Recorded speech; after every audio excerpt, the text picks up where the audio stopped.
Tila telenovela ang love life ng 20 years old actress na si Catherine Bernardo matapos ng paghiwalay nila ng aktor na si Daniel Padilla last year, ay balitang-balita ngayon na mayroon ng mga umaakyat ng ligaw sa aktres.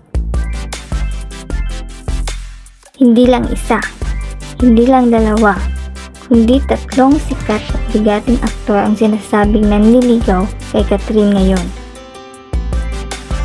Ito ay ang 30 years old kapuso star na si Alden Richard, ang 44 years old award-winning actor na si Jericho Rosales, at ang 26 years old young heartthrob na si Donnie Pangilinan.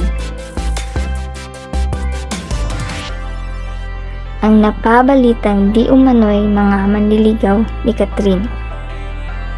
Ito ay sa gitna ng napapadalas na sighting ng 3 aktor sa mga importanteng okasyon sa buhay ni Catherine. Ayon sa mga napabalita ay kumpirmadong nanliligaw sina Alden at Jericho kay Catherine. Bagamat napabalita na sisimulan na ang part 2 ng movie ni Catherine at Alden, ay walang kinalaman sa trabaho ang private parties ni Catherine na dinaluhan ni Alden. Hindi pa confirm kung tuloy pa rin ang panliligaw ni Jericho kay Catherine ngayon o tumigil na ito.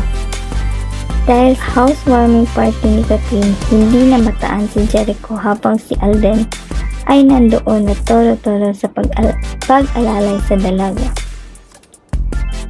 Samantala, ayon sa vlog ni Owie Diaz, sinabi nitong di umano'y sumubok na manligaw rin ang aktor na si Donnie kay Catherine.